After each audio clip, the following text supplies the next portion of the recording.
Good evening and welcome to Arizona Horizon. I'm Ted Simons. Arizona's Secretary of State Adrian Fontes recently certified the results of Arizona's 2024 general election. And unlike the past two elections in the state, there were no accusations of election rigging or other unsubstantiated claims of fraud. Indeed, this year's vote went much the same way as most of Arizona's elections prior to conspiracy theories taking hold. Joining us now is Arizona Secretary of State Adrian Fontes. Good to see you again. It's good to be back, Ted. Yeah, it's good to be back on the other side of the election.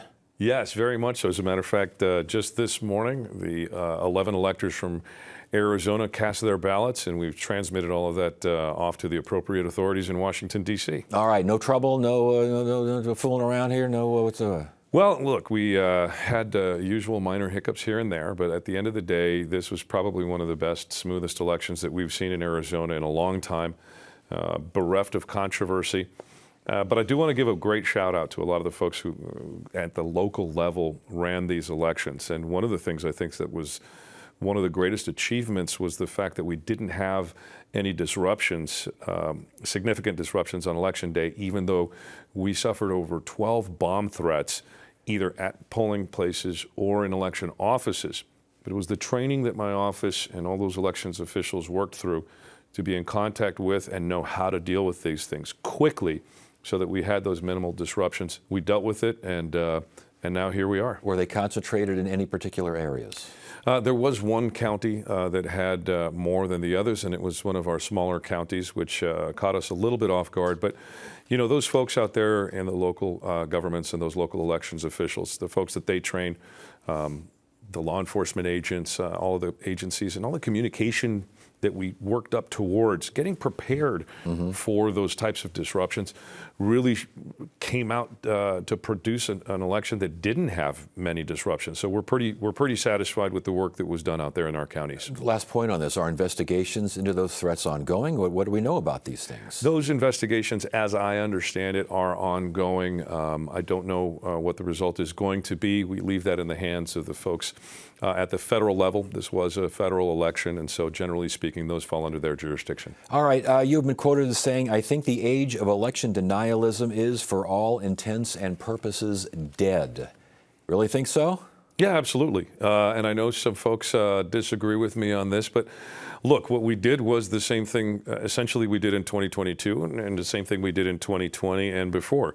We didn't have any significant or substantive changes to Arizona election law, nor did we have any significant or substantive changes in the folks who were really running a lot of these elections, although we did lose a good chunk of election administrators, and that lack of experience showed in a few of the bumps that we experienced this year. But at the end of the day, most of the folks who came up into those spots were already in elections administration. And with that little extra bit of training, we pushed forward. The bottom line is this. We ran a really, really good election, but it wasn't that much different than 22 or 20. So folks who are going to be continuing this nonsensical complaints have really been relegated to the margins, and they're not going to be seen with any credibility. But that's why you wonder if election denialism is, for all intents and purposes, dead, when isn't this just a reflection of the results? Well, I don't think so. And I'd like to give folks a little bit more credit than that. I'd like to assume the best. I'd like to assume that folks weren't just whining and complaining because their side lost. I'd like to assume that they may have had legitimate questions. But part of the buildup to 2024 included the post-20 and post-2022 sharing of information that was robust. The added public education that we did, that the county governments did, the added interest in what our elections are and how they run. And I've likened it to, and I think I've said this to you before, that slow-rolling civics lesson that we've had. And a lot of those questions, having been answered over these last 4 years, I think led folks to understand better how it is that we do the work that we do, and I think a lot of that faith has been restored. What do you think about the idea, though, of the Trump administration and Donald Trump himself threatening investigations for the 2020 vote? I mean, he still is harping on this. So is it really dead? Well, there's one thing for one person to have sour grapes, even though he may be the pretty big president-elect. Yeah. Oh, sure, he's the president-elect. But there's another thing for a lot of other people to glom onto this and continue on with it. I mean, let's look at the political careers of a lot of the election denialists and how many of them were rejected resoundingly, not only in 2022, but didn't fare too well here in Arizona in 2024. So I think just generally speaking, the statement is true. And so if it's not dead, it's on life support and pretty near the end. Are you prepared, though, for an investigation, for folks poking around, trying to figure out what happened or trying to find out if anything happened in 2020? Well, people can ask all the questions they want. They've all been answered. And I stand on the record of the folks who ran those elections in 2020, including my former administration at the county recorder's office. No evidence has ever been found or shown to support any of the accusations that have been made in the past, and I don't think there's anything out there to find. So bring it on. You mentioned some hiccups here and there. I seem to recall Apache County having some more than a few hiccups. What happened up there? There was a confluence of a couple of different technical issues that created some problems for some of the way that voters were verified at the polling places. Similar-ish problem happened in Yuma County as well. We had a couple of minor tweaks down in Pima County that I think people are working on. But these are the kinds of things that pop up because of the complicated nature of our systems, the sophistication of the processes, and these things just happen. And it's a human endeavor. We've known forever that elections are imperfect. We've never said they were. And these are the things that are to be expected. Thankfully, those county officials worked as hard as they could. And in fact, some folks petitioned, and the county went ahead and opened up those polling places for an extra couple hours to let a lot of those voters go ahead and cast their ballot. So all in all, we did have issues, and as we typically do, and I've done for a long time, we identify the issue, we attack the issue, and we get past the issue. Okay, so you did identify it, you did get past it. Is there any reason for retraining those folks up there or getting them to, in other words, do they know what happened, and do they know how to keep it from happening again? Absolutely. We've looked really carefully to what it was that was happening. In fact, a lot of those issues were identified pretty quickly. The problem is that on election day, you've only got this much time to work through an issue, and particularly in a place like Apache County, which, it's 208 miles from tip to top, and it's kind of a rough logistical jam that you can get into when you're 4 hours away from the county seat and you need to get some supplies up. So we're making sure to be a little bit better prepared in the future. These things happen, and we'll continue to get past them. Is this the kind of thing that additional state and federal funding would help? I know that you've been talking about this quite a bit. Is that still an issue for you? There is no question that it's a difficult task to complete when you have federal candidates on federal ballots under federal regulations with zero sustained federal funding. Moreover, you look to these county governments, many of which are struggling financially, and they're struggling mightily.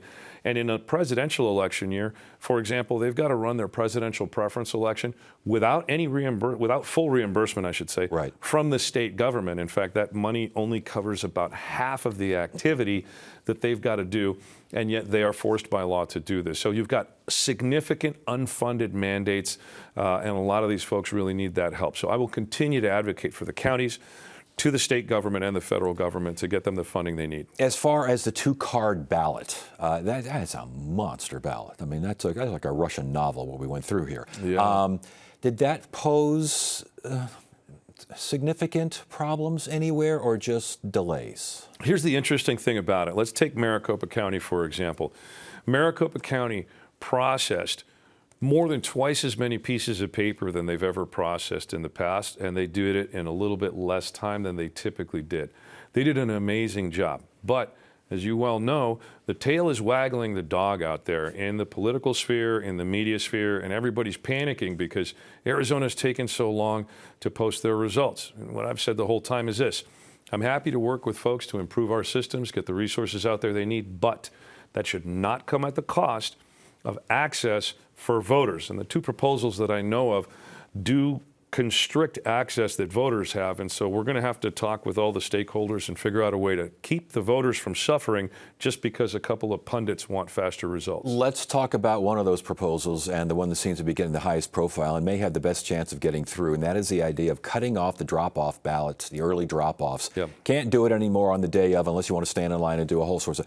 The Friday before, does that make sense to get those things in the Friday before as opposed to Election Day, which is one of the big, you've told us many times, it's one of the biggest reasons it takes so long to count these things. Yeah, and that is one of the biggest reasons it takes so long. The question is this: is that an actual problem or is it a made-up problem? Now, if we determine that it's a made-up problem, then it's a made-up problem. which is kind of where I fall. What constitutes a made-up problem? Well, the people just have to have the results immediately. Look, the results aren't going to change. All of our audits, all of the hand count audits, everything that we've done has shown that our results are accurate. All the recounts that we did this year have shown that our results are accurate. So the question really is whether or not we want them to take a little bit less time. Now, that having been said, I have a problem where people want to constrict the access that voters have. There's no reason in the world why voters shouldn't be able to just show up on Election Day and drop off their envelope if that's what they want to do. Please don't take that away from voters. What we ought to be doing is this. If the legislature wants quicker results, then they ought to fund quicker results. They ought to put their money where their mouth is, give the counties the resources that they need to expand their current activities and or get the kinds of equipment they need to make those processes quicker.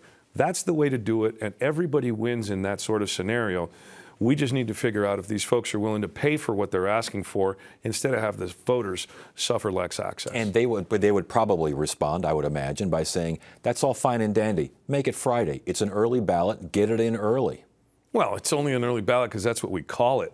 You know, we used to call the weekend prior to Election Day emergency voting because we had paper rosters that needed to be corrected, you know, back when it was all done on pencil and paper. We still call it emergency voting, but you can vote through the whole period. So, you know, these callbacks to, well, we call it this, well, then don't call it that anymore. You know, yeah, okay. They also call it like, let's be more like Florida. That Florida's doing I don't want to be right. like Florida. Sorry to interrupt you. Don't Florida my Arizona. All right, well, that's fine. But they say that Florida gets it right. They get the results in quicker. It's accurate, the whole 9 yards. What's the problem? Florida voters have less access than Arizona voters do. Florida voters have less choices than Arizona voters do. I don't think voters should have less access or less choices. That's why I don't want you to Florida my Arizona. So used to hear in California, as if the Florida thing kind of threw me for a Well, loop you know, there. some people say we're just a dry Florida, but I don't believe it. This legislative session, what would you like to see? I mean, obviously more funding. We've talked about the more funding, and you've talked about if you want to get these things, you want the Florida, the Arizona, then start, you know, doing the funding of Florida. What do you want to see? Well, I'd love to see a couple of very specific things that we've put in our budget proposal. One of them that a lot of people don't know about is an address confidentiality program that we have that recently lost federal funding. This is a program where victims of stalking and violence have a confidential address that we administer. It's kind of like a secret mailbox. We take care of the incoming mail, get it to those families to make sure that their stalkers or people who pose danger don't find those folks. It's a very intensive way. You've got to move to get into that program, right? That's not fully funded. And so I'd love for the legislature to fund that. There's a couple of other technical changes, for example, that I'd love to see happen. What are we going to do with our primary date? Are we going to leave it in August and keep the problems that we have with the Electoral College Reform Act? Although it won't apply in 26, it's going to come up in 28. Can we solve that problem now? Maybe move our primary to March, which I think is a great idea. Are we going to? So there's some technical fixes like this that I'd like to see happen, including the fact that I think it would be really great if folks could sign petitions online for initiatives. Now, that may take a little bit of constitutional wiggling, but at the end of the day, we run into some really compressed timelines, and it's very difficult for us to do our jobs, particularly when we've got these huge bits of work that we have to do without more time and without more funding. Making it easier for citizen initiatives. I think I have a feeling how that one might go there at the legislature. Well, look, we've got a strong tradition of a citizen legislature, and I'll tell you right now, the fact that a politician can get on the ballot with an electronic signature on a petition, but an initiative from the citizens cannot, I actually think that's a due process and equal protection issue, and I'd love to see that challenged by someone. Before we let you go, you can go ahead right now. You're going to announce your candidacy for governor here on Arizona Horizon? Is that what I'll tell you right now, I'm going to pre-announce, which we're going to make the campaign announcement in January, my run for Secretary of State, and that's going to be happening probably around the middle of January. I guess I just did it now, so you get the scoop on that. All right, we got the scoop that you're going to run for that, but not. What's all this talk about governor? I mean, what do you make of all this? Well, look, and it's like I've told other people, folks will come up to me and they'll say, hey, we've got these complaints over here. You really ought to think about this. And if those, for whatever reasons, conversations get reported, I'm not going to lie and say the conversation didn't happen. And, you know, when someone comes up and says, hey, you ought to be the governor, that's a nice compliment. But we've got a governor. and we've got a Secretary of State who loves his job and is going to run for re-election. So I'm happy where I'm at, and I'm happy to continue to deliver great elections for Arizonans. All right, well, you know where we are when you want to make that announcement. I'll be happy to consider doing it here if that ends up happening, Ted. Right. All right. Adrian Fontes, Arizona Secretary of State. Good to see you again. Thanks for joining us. We appreciate it. Thank you so much, Ted. Thanks.